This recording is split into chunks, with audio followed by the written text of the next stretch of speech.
네,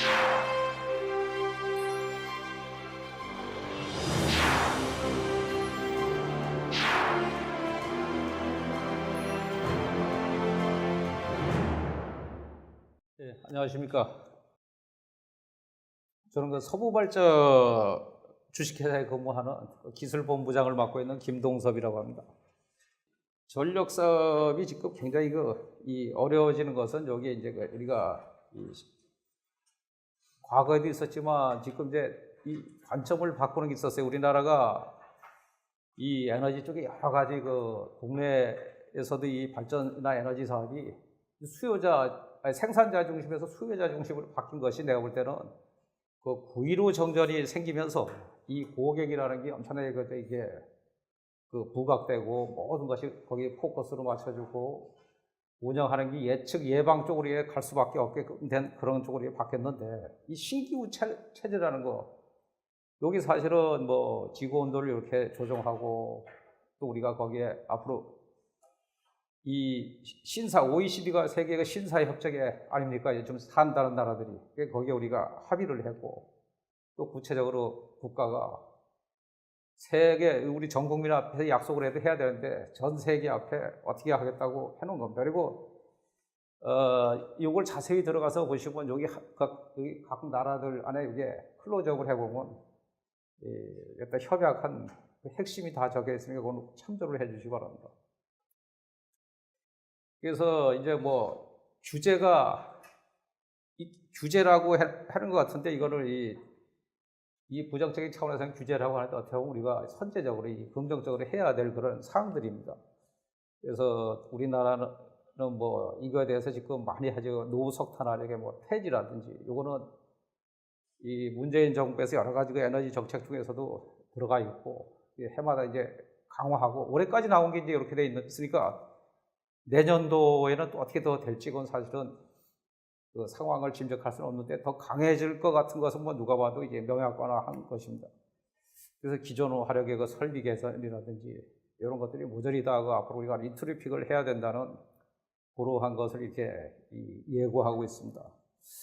그래서 이 미국의 요게 청정 계획 여기도 역시 이제 미국도 이제 앞으로 석탄 화력 안 쓴다고 하죠. 그런데 미국은 셰일가스나 오일 샌드가 엄청나게 많은 나라니까 저는 가능하리라고 생각을 합니다.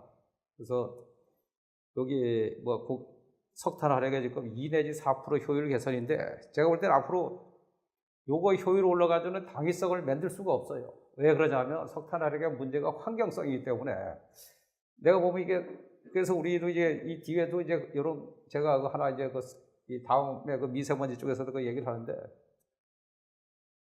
미세먼지를 줄이는 것만 가지고 되질 않아요. 여러분들 지금 여기서 담배를 피우는데 여기 30명이 다 담배를 피워야 문제가 되는 게 아니라 한 사람만 딱 피워도 문제가 되는 거죠. 그래서 미세먼지가 사람한테 해로운 걸 아는 이상 이거는 우리가 3,500만 톤이 나가든 3톤이 나가든 한 줌이 나가든 마찬가지. 그래서 미래는 이것을 근절하지 않으면 안 돼요. 그래서 지금 우리가 이 석탄 화력에 한번 수도권 기준을 하는데 수도권 기준이 다른 데보다는 좀 양호하기 때문에 그걸 선호를 하는데 제가 볼 때 그걸 충족한다면 당연히 바뀌죠. 수도권 기준이 세계적인 하나님 기준도 아닌데 그런데 그래서 우리 서부발전 같은 경우는 무조건 제로화 해라. 이게 한 방울에도 나가면 안 된다 해가지고 지금 이제 그런 쪽으로 이제 R&D를 집중하고 있습니다. 유럽도 이제 마찬가지예요. 신재생도 같이 느끼지만 유럽은 40%까지 감축한다는데 제가 유럽은 가보니까 가능할 것 같더라고요. 유럽은 가보니까 이 바람이 풍력이 평균 10m라고 하더라고요. 그런데 우리나라는 4m죠. 그래서 내가 왜 우리나라 저 풍력을 우리한테 맞지 않을까 봤더니 우리가 만든 풍력이 아니기 때문에 안 맞습니다. 그래서 이 길이도 길고 바람 세다 보니까 이 브레이드도 가늘고 해놓으니까 원주 속도가 굉장히 축의 속도는 얼마 안 될 줄 모르겠지만 반지름 100m 정도 되는 게 원주 속도 들어가면 굉장히 세지 않습니까? 그러다 보니까 소리도 강하고 또 우리나라처럼 이 군사시설이 많은데 이놈이 레이더를 다 이렇게 굴절을 시켜요. 그래서 여러 가지 그 때문에 쓸 수가 없더라고. 우리나라는 그 바람이 3m인 나라라고 합니다. 그래서 제가 이제 우리 이 야지령 쪽에 하는 것이야. 그럼 우리 바람에 맞는 날개를 만들어 봐라. 여러분들 그 풍력 혹시 그 100m 된가 끊어놓은 거 보셨어요? 거의 두께가 이 두께 하나가 이거는 아주 부족해. 저 두께가 이 정도 됩니다. 먼 데서 이렇게 하얀 놈이 이렇게 쉽게 돌아가죠. 이게. 가서 끊어놓은 거 보면 그렇게 아주 엄청나게 무거워요. 그래서 이게 가볍게 만들고 강하게 만들고, 그거 또 내일 그 융합 기술에서 제가 이제 말씀을 드릴 겁니다. 그래서 이 나머지 두 나라는 이건 뭐 이미 나와 있던 거고, 우리나라도 이 20%인데 이게 옛날에 설비 용량의 20% 썼어요. 근데 지금 정부 들어와가지고 이게 강해졌어, 이게. 근데 이 에너지를 써보신 분들은 알지만 그 설비 용량의 20%하고 생산량의 20%는 엄청나게 의미가 있는 거예요. 왜 그러냐면 지금 우리 풍력 설비가 보통 이용률이 얼마입니까? 20%안 넘어가잖아, 그죠? 그러면 양으로 하면 어떻게 돼요, 우리가? 옛날 설비 용량으로 할 때는 20%면 됐는데 양으로 하니까 거의 5배가 있어야 되잖아요. 그래서 지금 우리가 해야 되는 거는 지금 앞으로 엄청난 많은 양을 해야 되고, 또 앞으로 이 그리드라는 것을 앞으로 뭐 우리가 ESS 있다 하지만 아직은 ESS 설비가 혹시 한전에서 오신 분들이 있는지 모르는데 그거는 그냥 거의 문의에 비슷해요. 아직은 이론만 되는 거지. 그걸 가지고 하려면 앞으로 엄청난 투자를 해야 돼요. 똑같은 용량의 하려면 발전소 만침 비용이 들어갑니다. 그게 아직까지는. 그래서 해야 우리가 앞으로 가야 될 길이 굉장히 많다는 거. 그리고 10년 안에 이거를 뭐 아직 20년까지 한 2, 3년 남았습니다. 30년까지 하라니까 이게 이 정도 됐는데, 그래서 이 신재생에 대한 시장도 지금 무한히 열려 있고, 혹시 그 국정감사를 받을 때 들으신 분들은 들으셨는지 모르겠는데, 요 정도 하려면 신재생 설비에 투자를 75조를 해야 된대요. 그래서 하여튼 뭐 앞으로 신재생 쪽에 또 사업이 엄청나게 클 것 같습니다. 여태까지는 그 모든 기기들이 거의 다 외산이죠. 풍력은 다 외산이고 하는데 앞으로 이제 좀 국산화를 해야 되겠죠. 그래서 이렇게 하다 보니까 기존 전력회사가 여기서 본 것처럼 이 그래프 본 것처럼 이렇게 갈수록 이렇게 어려워지는데, 지금 전력회사는 돈이 한 개도 안 돼요. 그래서 민간사들이 지금 4년 전, 5년 전에 한 2년에서 3년 재미를 본 것 같아. 와 해가지고 그때는 뭐 이 전력이 모자리고 막 돌아갔는데, 지금 이 전력이 남아지면서 민간사 이 전력 쪽에 임원은 보너스 받아본 사람이 없대요. 거기는 실적으로 하니까. 그래서 이것도 시기를 잘못 봐서 가서 있는 사람들은 월급 받기도 지금 힘든 거지. 그래서 사실은 이것을 우리가 뭐 어떤 곳에 이 목소리를 내가지고 돼야 될 게 아니라, 이 에너지라는 것도 이렇게 어떤 세계적인 이 조류에 따라서 어쩔 수 없이 지금 이렇게 가고 있는 건데, 우리가 앞으로 이 리트로 비건 이것을 극복을 해야 됩니다. 이 신재생 비용은 뭐 점점 하락하고 있죠. 그래서 제가 보니까 풍력을 만드는 회사, 세계적인 회사를 베스탓을 가봤어요. 가봤더니 비쌀 수밖에 없는 기기더라고요, 그게. 그래서 제가 이제 만든 것은 가장 싸고 가장 한국적인, 우리 4m 바람에도 내가 그래서 조건 변수를 한 3개를 놓고 다시 한번 재설계를 해봐라. 바람 4m에도 40% 이용률 나오게. 그리고 또 소리 안 나고. 그리고 우리가 얘기하는 전자파나 굴절되지 않고 그것에 저촉되지 않는 걸로 해보라고 해야 돼요. 왜냐하면 이 풍력을 이렇게 하면서 보니까 백두대간이 바람이 가장 좋겠죠. 근데 우리나라는 이 백두대간이 모든 산의 정열에는 꽂을 수가 없어. 못 꽂게 하니까 있죠. 그래서 정열에는 지금 거의 없어요. 그러면 거의 다 이 해변이잖아요. 해변 쪽을 해야 되는데, 해변은 아까 얘기한 것처럼 레이더나 이런 데 또 저촉이 돼가지고 되지도 않고, 그래서 또 민원도 또 심하고, 그래서 제가 지금 하고 있는 것은 바로 뭐냐면, 제가 본사를 이전한 데가 태안이에요. 태안 앞바다는 여러분들 아시다시피 지도가 좀 툭 불어나게 생겼잖아요. 그죠? 그리고 그 앞에 섬이 하여튼 죽은 게 많이 붙은 것처럼 많아. 그래서 내가 섬을 이용해서 앞으로 풍력을 하는 걸 써보자. 거기 또 사람 사는데 하면 또 난리 치니까 무인도를 중심으로, 그래서 그 섬의 모양을 훼손하지 않고 물이 한 1m 정도 들락날락 잠기는 땅을 중심으로 해서 거기다 이제 개발하는데 몇 개 샘플을 해놨어요. 섬의 장점이 바로 뭐냐면 육상 풍력의 장점과 해상 풍력의 장점을 동시에 할 수 있는 곳이에요. 근데 단 하나 이제 문제가 이제 송전에 좀 문제가 돼. 그래서 이 송전 같은 데는 우리가 요새 그 DC 송전이나 이런 쪽에다 적극적으로 지금 그걸 하고 있습니다. 그것만 되게 되면 우리나라의 풍력으로 좀 어느 정도 되는 나라예요. 왜냐하면 삼면이 바다고 해야 될 게 굉장히 많아요. 그리고 또 이제 지역 민원들이 좀 그걸 좀 이해를 해줘야 되고. 그래서 저는 그전에 태안 쪽에다 그런 얘기를 했어요. 이걸 만약에 우리가 거기다 뭐 300메가고 400메가 들어가게 되면 그 지역 지원에 대한 것은 돈으로 해주는 게 아니라 그 돈에 해당하는 지원액에 해당하는 만큼 그 주변에다 어초를 집어넣어가지고 우리가 생각하는 뭐 이 보상비 좀 먹는 게 아니라 자손 대대로 고기 그 자연어장을 만드는 곳에 그 지원을 하겠다고 했더니 그 사람들이 지금은 일단은 뭐 그런 거 한번 해봐라 해가지고 갖다 샘플 2개를 세워놨습니다. 전력 산업의 생태계가 이렇게 변하고 있죠, 이게. 잘 뭐 보이진 않는데 고객의 가치 요구도 이렇게 앞으로 이렇게 바뀌고 있고 공급 채널도 이렇게 양방향이라든지 이렇게 되고 새로운 생태계도 이렇게 밑에 있는 것처럼 이 분산 전원하고 빅데이터 이렇게 바뀌고 있습니다. 그래서 사실은 이 발전 회사들이 이 공기업에서 안 움직이는 것 같아도 여러분들 보면 이 오리하고 똑같아요. 오리가 위에서 보면 평안하게서도 밑에 오리 발을 본 적이 있어요. 그 쉴 새가 없어요. 그런데 우리도 지금 그런 상황입니다. 지금 그래서 굉장히 분주하게 움직이고 있고 이분은 뭐 이게 맞을지 안 맞을지 모르는데 앞으로 뭐 태양 에너지에 대해서 이렇게 이게 앞으로 이 세계를 지배를 한다 그러는데 제가 이 태양 에너지도 그거 물어봤어요. 꼭 발전을 낮에만 하느냐?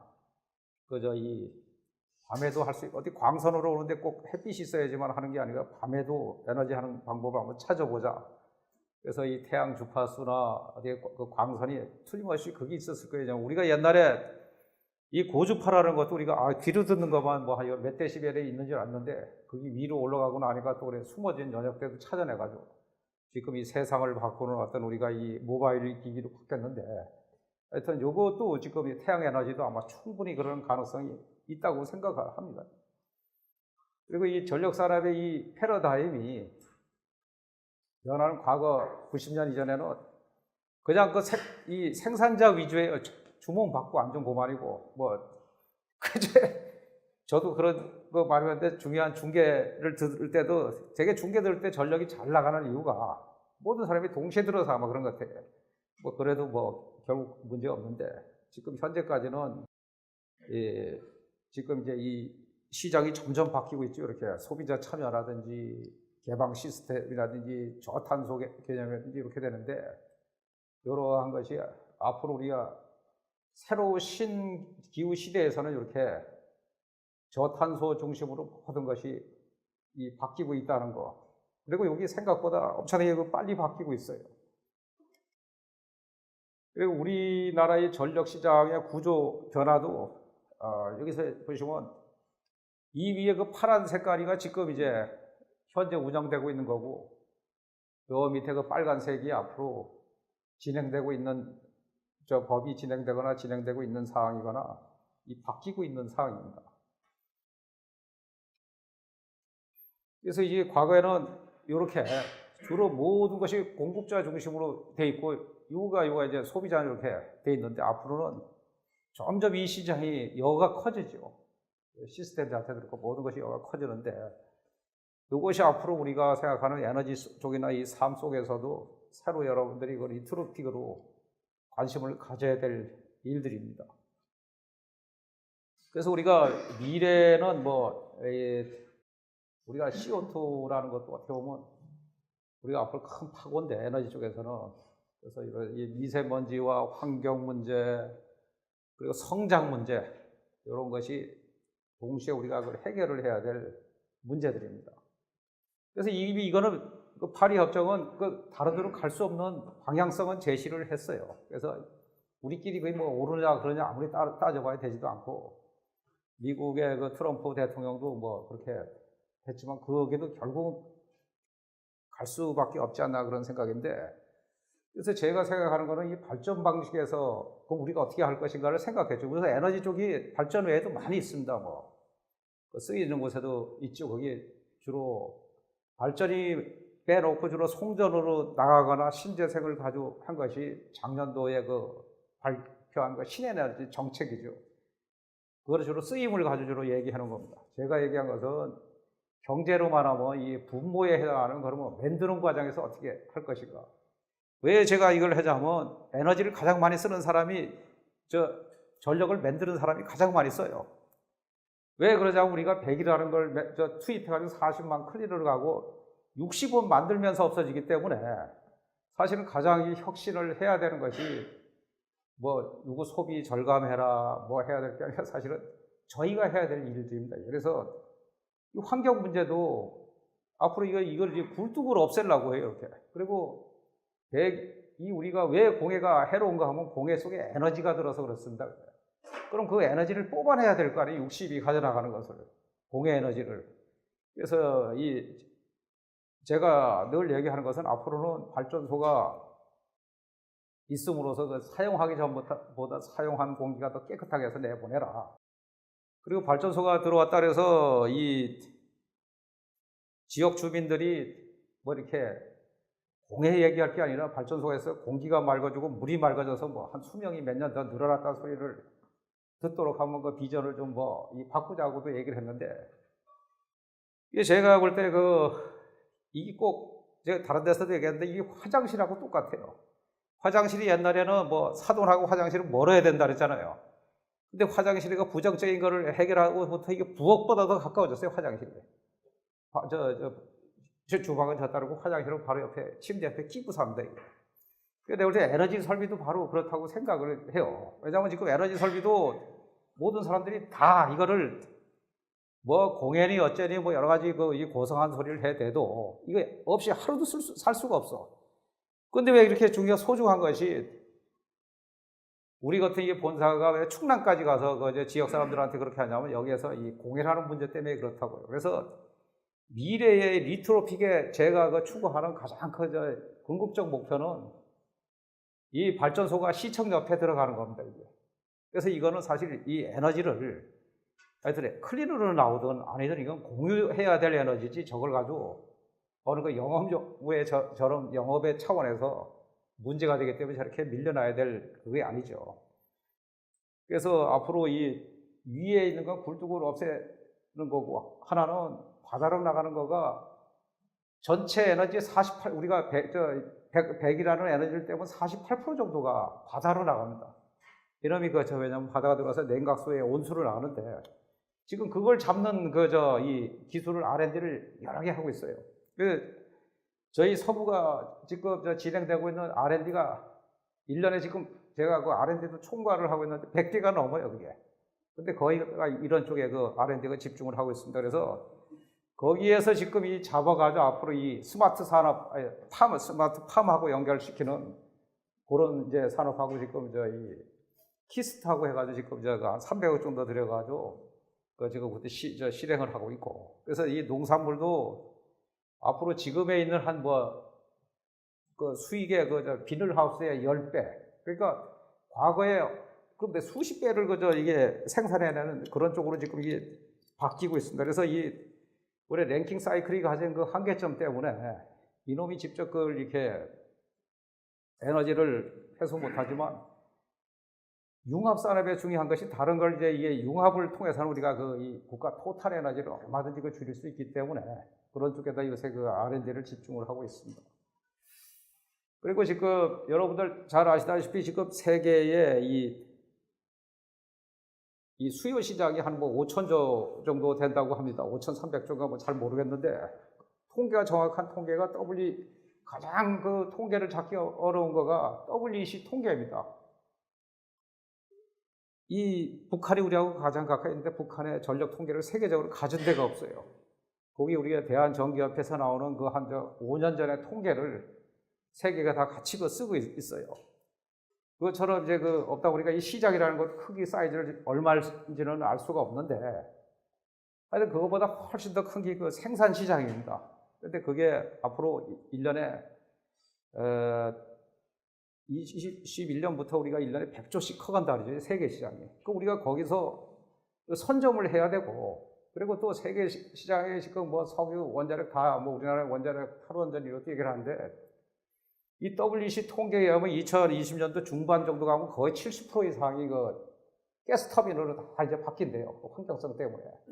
실제로 이제 우리나라도 그렇게 가고 있고, 미국도 그렇게 가고 있고 하다 보니까, 앞으로 이 가스 터빈 시장이 굉장히 또 클 가능성이 있는데, 우리가 여기에 대해서는 기술이 한 개도 없습니다. 그래서 이게 지금 5년 전부터 제가 이 두산하고 같이 한국형 가스 터빈을 지금 개발하고 있고, 현재 실증 설비에 들어갈 단계로 되어 있고, 1차 만들어 놓은 건 다 만들어 놨어요. 이제 그런 것이 돼 있고. 그리고 지금 이 전력을 공급하는데 우리나라는 중앙 집중식이 굉장히 좋아. 왜냐면 모든 수요가 집중돼서 이게 그냥 오물통하게 다 이제 모여있으니까 이 송전이라는 개념이 되는데, 인도네시아 같은 데는 한 섬이 17,000개나 된대요. 그리고 10,000개는 사람이 안 살고 7,000개는 사람이 사는데, 거기는 우리가 어떤 송전선으로 되질 않잖아요. 거기에 맞는 분산 전원령이 뭐가 있겠어요? 그걸 위해서 또 우리 또 뒤에 가서 얘기하는 또 맞춤으로 돼서 이게 지금 11년에 걸쳐서 완성을 해놓은 게 있습니다. 그래서 그것도 제가 뒤에서 소개를 드릴 거고요. 그러면 우리가 왜 에너지 사업으로 세계를 글로벌을 이렇게 우리가 앞으로 선두를 할 수 있는 거가, 우리가 세계에서 잘할 수 있는 게 한 3가지가 있어요. 우리 대한민국의 O&M 실력이 그러니까 이 에너지 설비를 운영하는 실력이 세계에서 최고입니다. 그건 통계로 얘기를 해주고 있어요. 그래서 그렇고, 또 우리가 ICT, IoT 이런 것도 우리가 세계에 굉장히 최첨단 국가고, 그리고 또 이 제조 설비 능력, 이건 우리나라가 이미 거의 무르익어가지고 엄청나게 이 단계에 있고, 미국의 중요한 우주선이나 중요한 것도 다 우리나라에서 만들잖아요. 이러한 어떤 이 3가지를 융합해가지고 이걸 에너지 산업에다 융합을 시켜야 되면, 잘할 수 있는 거 3가지만 융합을 하면 우리가 세계에서 엄청난 시장을 가질 수 있죠. 그래서 우리가 옛날처럼 이런 제품을 팔아가지고는 앞으로 돈을 한 개도 못 벌어요. 왜 못 버냐면, 중국 놈하고 미국 놈, 인도 사람 때문에 되질 않아. 거기 이길 재간이 없는 거예요, 그게. 그래서 우리가 앞으로 해야 되는 건 기술과 서비스가 융합된 것을 이렇게 팔아야 돼요. 그래서 기술 서비스를 해서 팔면, 이게 기술을 한번 되게 수출을 하면 30년 갑니다. 30년 기술 지배를 하는 거예요. 그래서 우리가 앞으로 이 글로벌 새로운 시기에 대해서 저는 위기가 아니라 기회라고 생각을 하고 있습니다. 그래서 우리가 지금 해야 되는 것은 앞으로 이런 이 융합, 발전 설비하고의 주변 산업하고의 융합, 또 에너지를 엑서지화하는 이 공해를 에너지화하는 것, 그리고 이 발전 방식도 지금처럼 우리가 옛날에 랭킹에서 복합으로 가면서 40%에서 60%대로 끌어올렸다고 이제. 그런데 이게 지금 앞으로 CO2라든지 연료자재라든지 앞으로 이게 멀티 제너레이션으로 되면 80% 이상이 돼요. 그래서 지금 이거는 일본에도 비공식적으로 착수했다는 얘기를 들었고, 미국도 지금 아마 착수를 한 걸로 알고 있습니다. 그래서 우리도 앞으로 이렇게 가야죠. 그래서 이 세계의 우리가 쓰는 에너지를 지금의 반 이상으로 줄이고, 이 CO2나 이 환경물질은 앞으로 근절을 해야 된대요. 그래서 그런 쪽으로 가야 되고, 그래서 이런 것이 앞으로 우리가 에너지를 하고 또 이런 쪽에 같이 하는 여러 사람들이 어떤 해야 될 앞으로 길이 아닌가 이런 생각을 합니다. 아마 제가 잘은 모르지만 오늘 여기에 와서 하게 된 것은 이거 한 장을 그렸기 때문에 여기 온 거 아닌가, 내가 그런 생각을 하고 있는데, 이거는 어떤 거냐면, 제가 지금 이 임원을 지금 이제 공기업에서 이사하게 제가 4년째를 하고 있는데, 한 3년에 걸쳐서 이거를 토론을 한 거예요. 지금 여기 몇 분 저하고 그런 분도 있습니다만, 제가 주말에 골프 안 칩니다. 골프 안 치고 이렇게 계속 이런 토론회를 그동안에 한 3년 동안 주말이면 보통 3개에서 5개 정도의 이 신기술에 대한 토론회를 가졌어요. 그래가지고 한 3년 정도 하다 보니까 이 원고가 내 키보다도 커진 것 같아요, 쌓는 게. 근데 그걸 아무리 많이 쌓아놓으면 뭘 합니까, 그게. 이 보검을 자랑해봐야 이 칼집 속에 드는 칼은 아무 의미가 없잖아요. 그럼 이걸 뭔가 쓸 수 있게 좀 한번 나름대로 만들어 보자.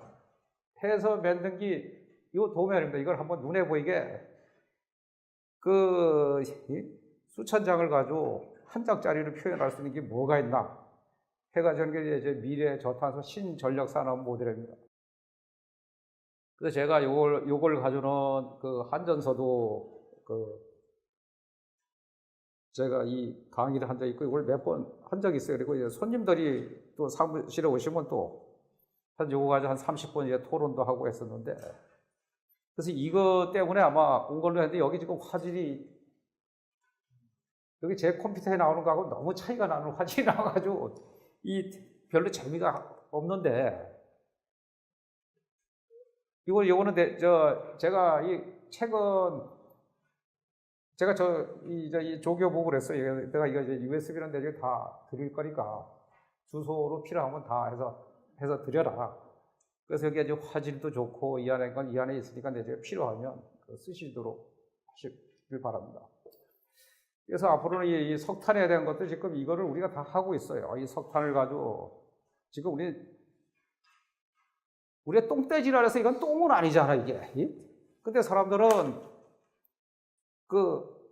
어떤 이 석탄을 해서 나온 결과물하고 석탄하고 착각을 하고 있는 것 같아요. 석탄은 무조건 나쁘다. 이렇게 알고 있는데, 앞으로 지금 우리 태안에다 만든 석탄 가스화 설비가 바로 이겁니다. 그건 석탄만 할 수 있는 게 아니라, 우리한테 석탄이라는 인프라가 있기 때문에 이제 그걸 석탄으로 이제 원료를 사용해서 해봤고, 그리고 제가 볼 때 이 석탄은 없어야 되는 게 아니라 극복해야 될 에너지라고 생각을 해요. 왜냐하면 이 지구상의 석탄의 에너지 양이 석탄을 빼놓은 모든 에너지를 다 보탠 데에다 곱하기 2배 한 것보다도 많은 게 석탄이랍니다. 그리고 이 중국에서 이 연안에서 한 1000km 정도 들어가면 그 내륙서부터 터키까지가 다 석탄지대예요. 그럼 그걸 우리가 활용을 해야 될 거 아닙니까? 그래서 그걸 깨끗하게 이제 활용하는 기술이 저희가 만든 이제 석탄 가스화 기술인데, 거기서 지금 이제 우리가 하는 것은 뭐 뒤에 가서도 얘기했지만 여기서 나는 환경성이 천연가스보다 더 깨끗합니다. 이게. 미세먼지 쏙수 녹수는 거의 뭐 없어요. 그리고 이제 CO2는 이제 효율 올라가는 것만큼 이제 줄여야 되고, 사실은 LNG 발전소도 CO2가 석탄 발전소에 44에서 48% 정도 나와요. 전혀 없는 게 아니고, 그거 석탄 발전소에서 벌써 좀 나은 거죠. 그럼 LNG보다도 극복할 수 있는 게 이제 앞으로 IGCC죠. 그래서 그거 하는 거 하고, 또 IGFC가 석탄 가스에서 수소를 추출해가지고 연료전지를 만드는 건데, 연료전지의 85%가 운영비가 연료비예요. 연료전지는 LNG를 고분자 파괴해서 거기서 수소만 빼가지고 쓰는 게 그 연료전지인데, 이 석탄에서 그걸 뽑게 되면 한 50% 가격에서 그걸 뽑지요, 그거를. 그래서 이거를 여기뿐만 쓰는 게 아니라 이 수소를 쓰는데 여기만 쓰는 게 아니라 정유회사 정지하는 데도 이걸 써요. 그래서 대산에 석유단지가 있어가지고 그쪽에서 이제 우리 이 석탄 가스를 좀 주십시오. 하는데 이제 설비를 만들고 하는 것이 좀 시간이 걸려서 그런데, 이것도 앞으로 석탄 산업하고 정유 산업하고도 융합도 할 수 있고, 밑에 산업단지가 그겁니다. 이게 화학 연료는 이 석탄을 가스화해가지고 이걸 아주 연료를 못 만드는 게 없어요. 중국에 가보면 중국은 전체 국가 에너지의 18%를 현재 그렇게 쓰고 있고, 2000년도 중반까지 23%를 이 석탄 가스에서 추출한 걸로 쓰겠다고 합니다. 그래서 이걸 가지고 뭐를 사용하느냐가 이제 중요하죠. 그리고 앞으로 이거 온실가스, 이걸 앞으로 제로화 하려고 합니다. 그래서, 이것은 아까 얘기가 처럼 굴뚝으로 나가는 이 가스를 다 액화시켜가지고 부가가치를 만들면 발전기로 나오는 것보다 훨씬 더 가치가 높다고 합니다. 그래서 우리가 앞으로 새로 만들 수 있는 산업은 많은데, 그래서 거기에 나온 걸 가지고 앞으로 이렇게 연료전지도 쓰고, 이 발전소 6차하고 바이오 산업 쪽으로 가는데, 이 앞으로 이 우리나라가 이 할 수 있는 게 아마 이 6차 산업인 것 같습니다. 그리고 발전소에서 이걸 하게 굉장히 또 유의하게 돼 있고, 또 입지가 그 서해안에 있다 보니까 우리 석탄 화력이 있는데 그 주변이 다 수천만 평의 대단히 그 간척지들이 있어요. 놀고 있는 땅들이. 그러니까 앞으로 그걸 이제 활용해가지고 할 수 있는 걸 지금 이제 하나하나 접목을 하고 있습니다. 그리고 이거 발전 부산물, 요것도 뒤에 가서 얘기를 하는데, 이 석탄재를 그 용융시켜가지고 그 무기 섬유 만드는 그 기술을 만들었어요. 이것은 지금 석탄재를 없애려면 돈을 줘가지고 없애는데, 이걸 해가지고선 이 거래되고 있는 가장 그 기초적인 가격만 해도 국내에 버리는 석탄을만 해도 1년에 이 비용이 12조나 됩니다. 그래서 이거를 제가 해놓은 것을 이렇게 이 학문적 이론을 얘기하는 게 아니라 이걸 이미 제가 지금 다 만들고 있어요. 그래서 11월 말이면 이게 나옵니다, 이게. 중국하고도 대단히 이 기술 협약을 하려고 했는데, 사든가 그놈 때문에 지금 이게 원활하지 못해서 그런데 그런 문제가 있고, 또 지금 공해 자원도 한 두세 개만 하게 되면 이게 완벽한 업사이클이 됩니다. 그래서 하나 추진하고 있는 거가 우리 굴뚝에서 나오는 CO2, 저기 온산공단에서 이렇게 막 소금을 갖다 하면 이게 염도가 높아져서 이걸 처리하려면 돈이 엄청 들어가는데, 그거는, 그리고 우리나라들이 바닷가에 조개 껍데기 때문에 난리예요. 왜냐하면 그걸 옛날에는 그 해양 투기라는데 지금 해양 투기를 못하게 하니까. 그래서 그러한 것을 또 이렇게 막아줄 수 있는 거, 그걸 세 가지를 갖다 놓으면 탄산 나트륨을 만들어지는데, 그게 얘기를 들어보니까 우리나라 1년에 2년 전까지만 해도 1년에 8천억씩 수입을 했답니다. 공해가 만드는 자산. 근데 우리나라가 없으니까. 근데 거기 요새 최근에 3배가 올라가죠. 올해는 100% 수입을 하는데 2조가 넘게 돈이 들어갔대요. 그래서 그런 것도 우리가 지금은 돈을 줘가지고 처리하는 것을 이렇게 이게 융합을 하게 되면 엄청나게 또 우리한테도 국가 부를 만들 수가 있고, 또 하나는 작년에 제가 군산대하고 태안군하고 이 조개 껍질 가지고 석회석 대신 쓰는 거를 하나 R&D를 하나 했어요. 이제 태안도 보면 각종 굴도 키우고 폐강도 이거가 마을마다 가면 산더미처럼 쌓였는데 그걸 갈아가지고 우리가 산에서 나오는 생석회 대신 그걸 이제 쓰는 걸로 이게 했는데, 저는 그냥 별것도 아니고 그냥 한번 했는데 정부에서 그건 높이 쳐가지고 저희가 작년에 이 에너지 공기업에서 이제 경평에서 1등 하게 된 동기가 바로 그겁니다. 그걸 가지고 그냥 무조건 추가 점수를 줘가지고, 제가 이제 갑자기 1등을 해서 인센티브도 좀 받고 그랬습니다. 그래서 제가 볼 때는 우리한테 이 버리는 것이 사실은 다 자원이에요. 그래서 누군가는 그러더라고요. 야, 우리나라는 과도한 성장을 하느라고 20세기에 공해 물질을 많이 가지고 들어왔다 그랬는데, 제가 볼 때 21세기에는 그 공해 물질을 내보니까 억지로 처리할 필요가 없어요. 지금부터 공해 물질을 하나하나 걷어들여가지고 우리가 이렇게 업사이클을 하게 되면 21세기가 엄청난 부를 만들 수 있는데, 그건 도처에 있어요. 제가 이거 말고 이 사례를 얘기하려면 엄청나게 얘기하고, 또 아까 얘기하는 열을 벌리는 중저온 이 발전이라든지 그런 것도 다양하게 있고, 입이 다 실행이 되는 겁니다. 그래서 우리가 앞으로 이제 그런 쪽에다 많은 좀 관심을 둬야 될 사항이 아닌가 해서 이거는 이제 전체 방향성에 대한 것만 제가 지금 좀 말씀을 이제 드리는데, 그리고 이어서 해수온도 배출, 아까 얘기하는 발전 생산, 우리가 전체 발전기로 나오는 것보다 바다로 나가는 에너지가 발전기 120%가 이쪽으로 나가요. 이 상상을 초월할 정도로 나간다고. 그게 온배수를 만들잖아요. 그래서 여기에서 열을 흡수하는 방법을 지금 하고 있는데, 기존의 방식은 히트펌프를 써도 경제성이 안 나와, 이게. 그래서 요새 하는 것이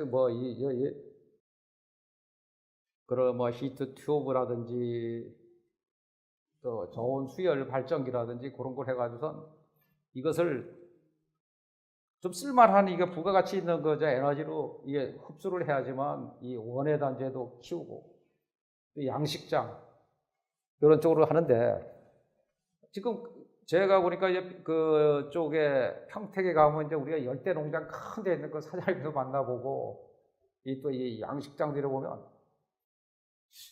예를 들어서 뭐 이 한 뭐 지원되는 게 1,000원, 2,000원 요 정도의 경제성만 있어도 수출을 하고 안 하고 하더라고요. 나는 그 산업하는 걸 잘 못 봤는데.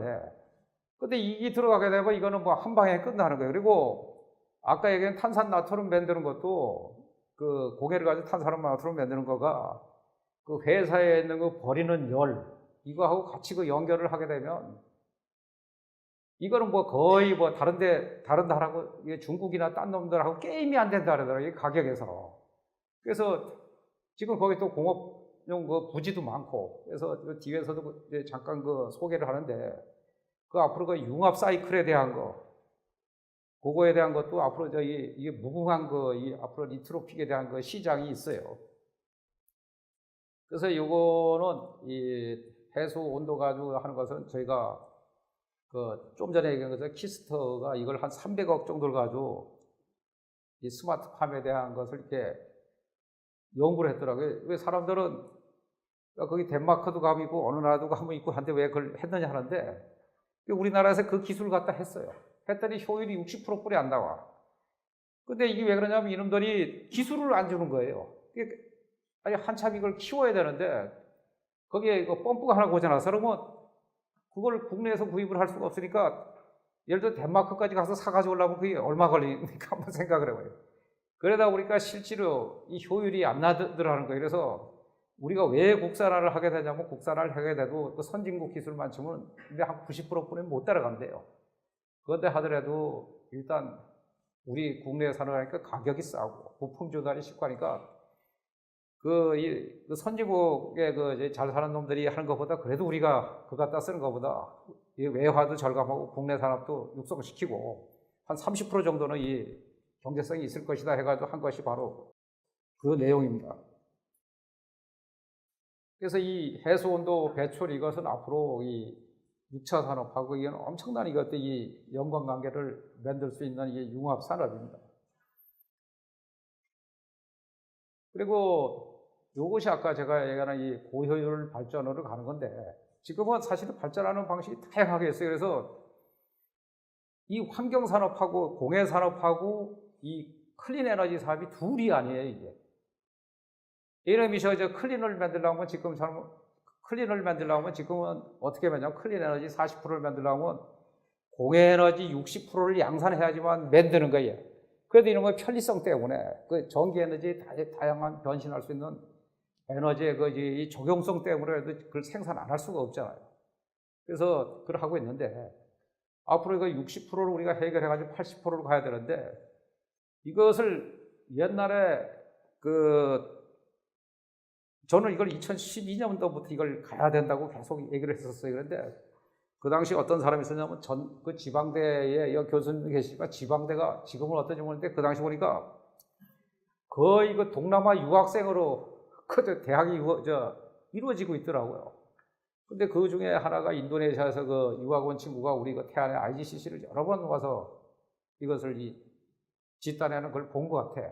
그러니까 이 친구가 저한테 자주 왔었어요. 자기 나라도 이 성운 많고 이 좋은 그 연료 같은 건 다 팔리고 그래서 그 땅에다가 또 분산 전원용으로 이게 좋잖아요. 왜냐하면 가스터빈을 돌리기 때문에. 인도네시아 가보니까 주로 어떻게 하면 디젤류를 갖다가 디젤 엔진을 돌려요. 근데 디젤류 비싸지 않습니까? 그죠? 다른 거보다 고급 에너지가 비싸고 또 카르노 사이클은 또 그 특성상 그 효율이 40%를 넘길 수가 없잖아요. 지금 보면 우리나라 에너지를 하는 거가 뭐 7, 8% 나오는지 모르겠어요. 그걸 가지고는 경제성에 있는 걸 만들 수가 없어요. 그러다 보니까 자기 나라 그 친구들이 국가에서도 보는 방향성은 다 갖는 것 같아요. 그래서 이제 그 저급한 연료로 고급 에너지를 만드는 방법이 이거 또 분산 전원용을 만들어야 되니까 그걸 할 수 있는 것을 가지고 거기는 그 IGCC를 주목을 한 것 같아요. 그래가지고 그 친구가 그 전에 내가 이걸 만든다니까 그게 됩니까? 해가지고 이제 굉장히 허풍 치는 것처럼 이게 생각을 한 것 같아요. 근데 이게 작년인가 이제 연락이 왔더라고요. 근데 그 친구는 인도네시아 들어가서 다시 또 이 정부의 관리가 됐고 그런데 이제 그 정부에서 또 미국의 그 박사과정을 또 유학을 보냈대요. 근데 거기 가보니까 미국이 이제 이걸 시작을 하는데 그쪽에서 참여자를 모집하는 것 같습니다. 그래서 이제 연락이 와서 그럼 참여하시겠습니까? 그래서 난 무조건 참여하겠다. 우리나라에서 참여를 하겠다 했더니 그 이후에 이제 연락이 안 와. 그래서 원래 이제 우리가 참여하는 게 즐겁지 않지. 중요한 기술을 개발하면서 우리 같은 데가 들어가서 다시 그걸 공유를 하려니까 좀 그런 건 있는지 모르겠는데 이거는 가능해요. 이론적으로 다 가능하고 이미 그 히트 밸런스도 어느 정도 만들어지고 그래서 지금 우리가 과거에는 왜 그러냐면 기존의 방식으로도 얼마든지 이 에너지 사업이 문제없이 그 사업이 됐었습니다. 그런데 앞으로는 그거 가지고는 안 되죠. 지금 돈도 안 되고 그러니까 앞으로 이 융합을 가야 돼요. 그래서 제가 얘기하는 것은 앞으로 저는 이 에너지에서 전기는 그냥 줘도 된다고 저는 생각을 해요. 지금 거래는 60%만 이 연관 사업을 잘해도 얼마든지 그 부를 만들어 갈 수 있을 것 같습니다. 그래서 이것은 우리가 생각하는 어떤 바람이나 꿈이 아니라 이미 그 현실이라 돼 있고 앞으로 우리가 리트로픽의 가장 큰 아름다운 꽃은 이렇게 고효율로 가는 길이 아닌가 이런 생각을 합니다. 이것은 우리 저기 있는 정 교수님하고도 늘 많이 같이 고민을 하던 앞으로 운영 사이클입니다. 시스템 운영을 지금 우리가 오픈 ONM이라고 했는데 우리 정부 차원에서 이게 오픈 ONM인데 이런 것이 지금 이미 그 스마트화를 했죠. 그래서 요새 스마트 팩토리, 스마트 파워 플랜트 여러 가지를 하고 있는데 이것은 뒤에 가서도 우리가 서부가 이미 추진하고 있는 거 이런 것도 이제 하고 있는데 지금 이거를 좀 넘어섰어요. 이것을 우리가 얘기하는 스마트 팩토리하고 이 자산 관리하고 같이 중심을 해가지고선 앞으로는 이 경영을 가치 중심 경영으로 이제 가야 되는데 지금 우리나라 여태까지 가치 중심이라 하는데 가치 중심이 안 돼요. 그 이유는 왜냐면 기술회사에서 보면 예를 들어서 이 경영을 하는 또 이 관리 쪽이나 이쪽은 이 관리를 통해서 기술을 볼 수가 있어야 돼요. 그리고 기술 쪽에서는 자기 기술을 통해서 자기 가치를 느낄 수 있을 때 이걸 할 수 있는데 지금은 거의 기술자는 기술만 하고 또 이 경영하는 사람은 경영을 하고 이제 그렇게 가는데 앞으로 이러한 것은 어떻게 했으면 좋은지 고민을 이것도 내일 제가 그 뒤에 보면 자료를 넣어놨습니다. 그리고 이제 요거는 아까 얘기한 이 3중으로 우리가 가겠다는 것은 그러면 이 많은 그 시스템을 우리가 뭘 가지고 하겠느냐. 그것은 이 앞에서 여기 뒤에 이거 있는 것처럼 우리가 이미 세계 최고의 그 ONM 기술을 가졌잖아요. 그래서 그거를 가장 근간으로 해서 ICT, IoT 기술이 되어 있고 그리고 이미 제가 보니까 발전사가 우리가 지금 40년, 50년 운영한 그 아날로그 기술이 없는 데서는 내가 보니까 스마트팜도 못 만들어요.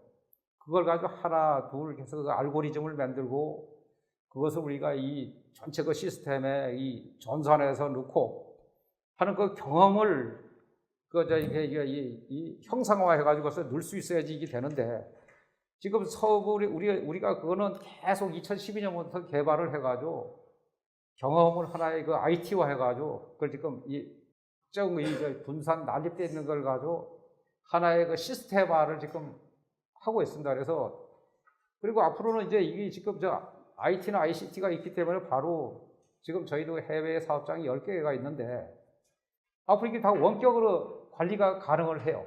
원격 관리가 가능합니다. 그래서 이제 그렇게 진행을 할 겁니다.